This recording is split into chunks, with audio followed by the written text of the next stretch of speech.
Let's get into the top of the plate. So what I have is a product for you guys. It's a stone. Now, some people say, well, why not use sandpaper or things like that? Sandpaper will actually follow the top of whatever is jagged, and it won't really flatten. So what I have is the proper way to do this, and that's with a stone. These are special stones for you guys. We actually do the work in-house to flatten one side of these stones and make one side coarse and one side fine. So if you notice, it says, you know, hopefully you guys can see that. It says this side coarse and this side will be fine. This will probably come off over time. But don't worry, you can just slide your finger across it and you can feel that this side is coarse and this side is fine. So we're going to use both sides.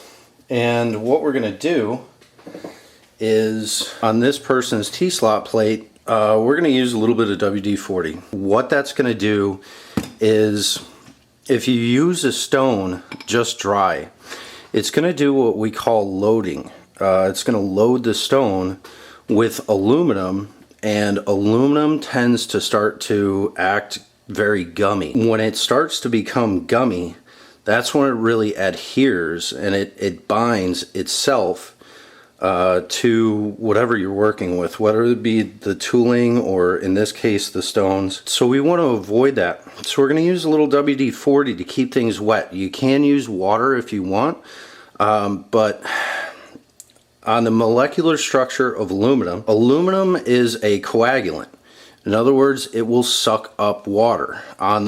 If you take a look at the particles of aluminum. So we're going to create particles, and if you were to use water to do this, I wouldn't recommend it because you have ball screws and things like that, and water will obviously create rust.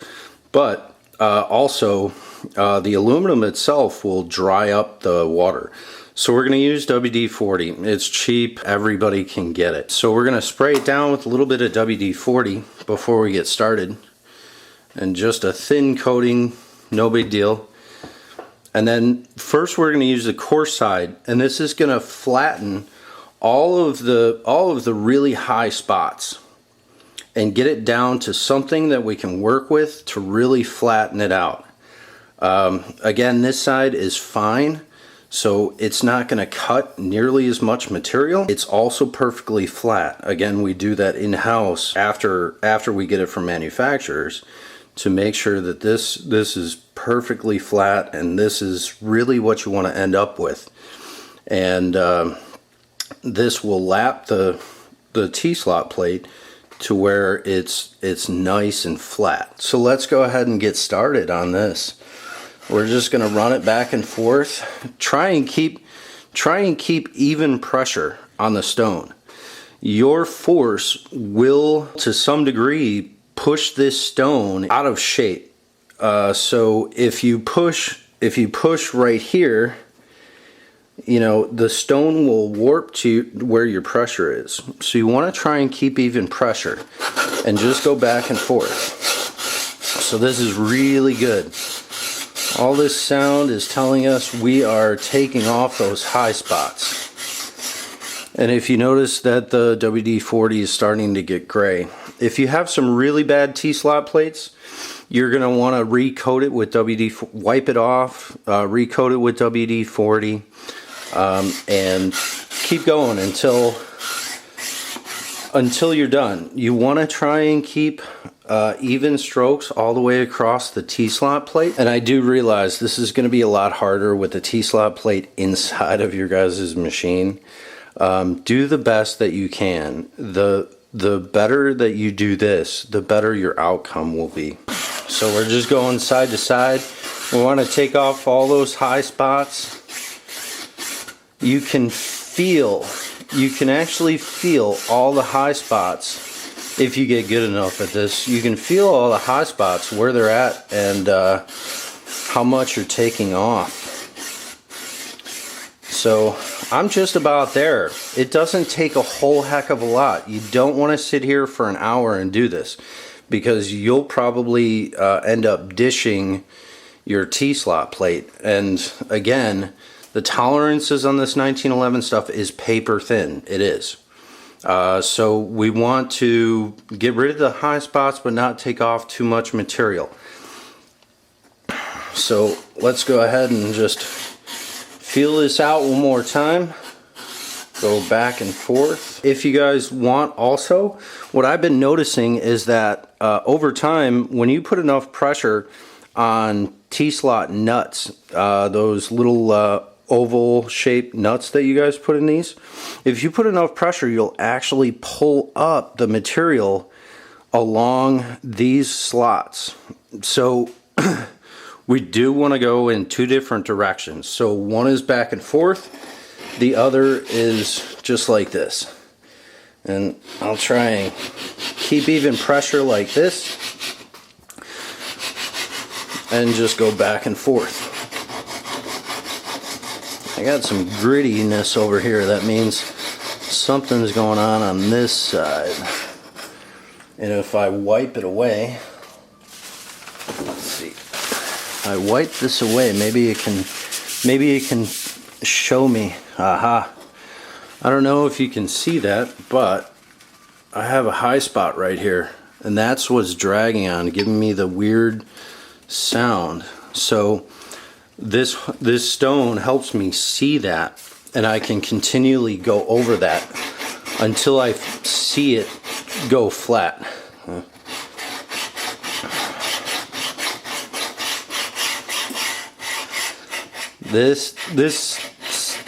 This center has a consistent sound. I like that.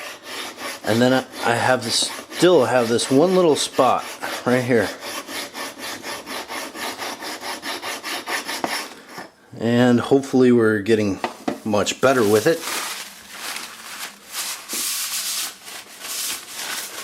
Yeah, it's starting to spread itself out. I'm just doing the best I can to try and keep good pressure on the stone. That's all you can really do, is just do the best you can. And hopefully that should be about it. Yep. And now it's nice and even, the amount of scratches that we can see. All of these little shadowy shapes, that's from heat getting built up from the fixture. And there's so much heat getting built up inside of an AR with a plastic jig, it actually melts the plastic a little bit onto the T-slot plate.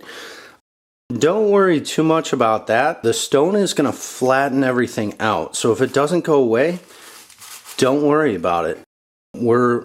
Our goal here is not to make it look pretty. Our goal here is to flatten everything. Now that we've gotten everything pretty flat and we can see that we don't have any high spots all the way across, everything looks good.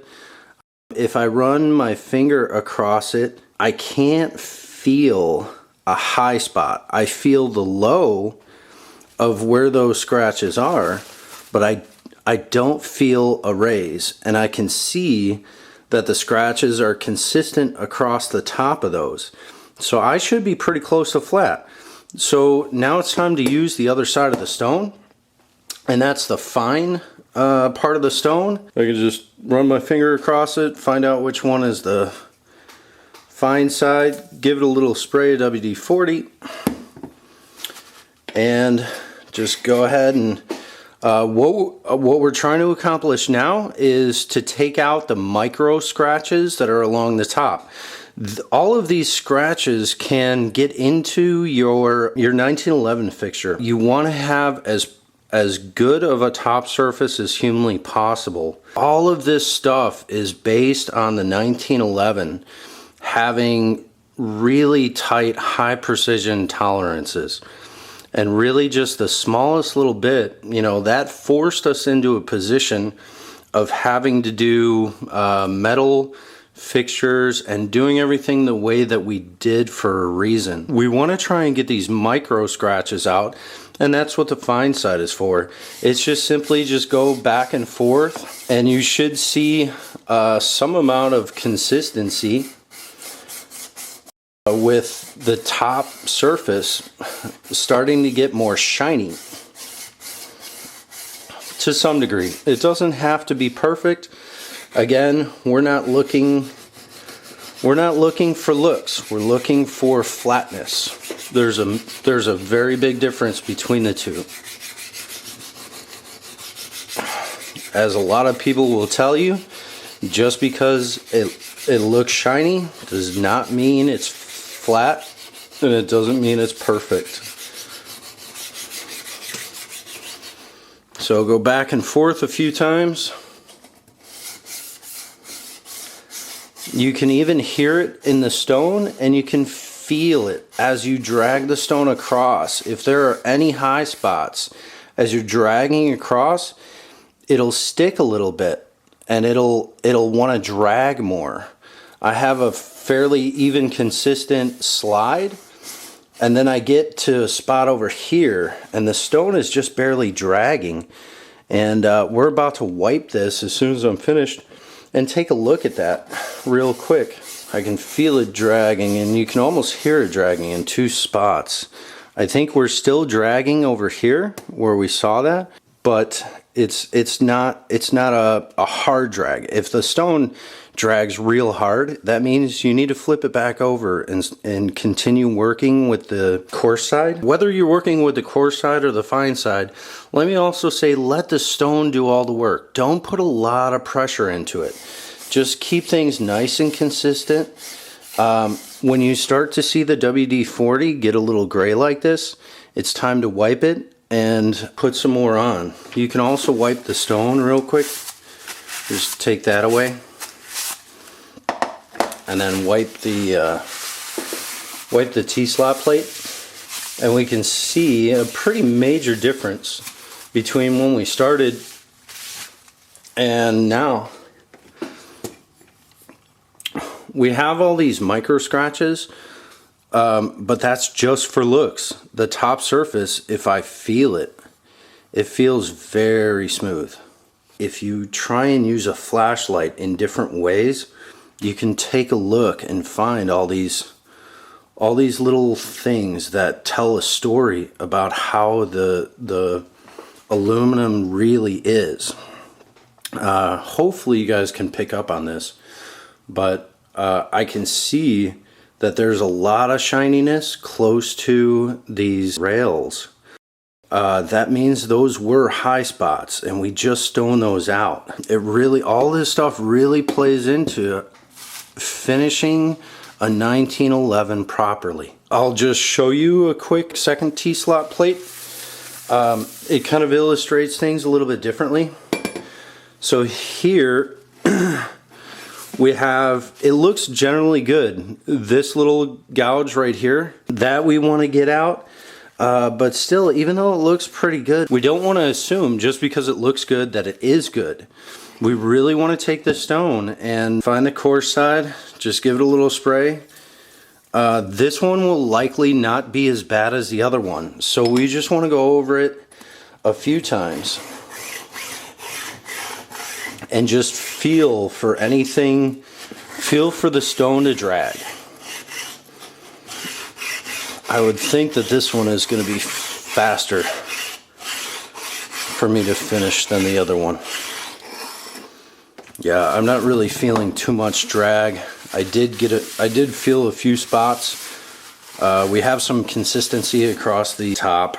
Now we're going to do the fine. Just give it a quick spray. Don't need a lot.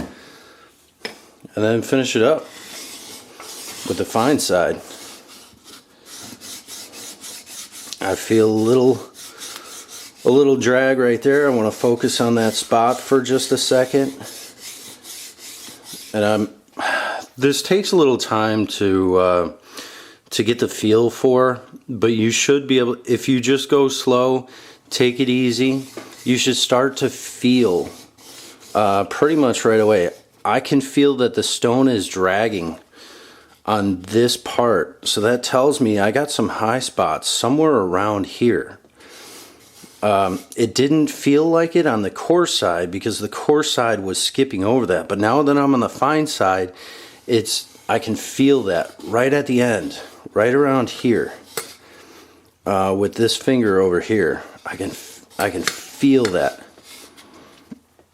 So when I go and finish this up, we're gonna go back and forth, back and forth, back and forth.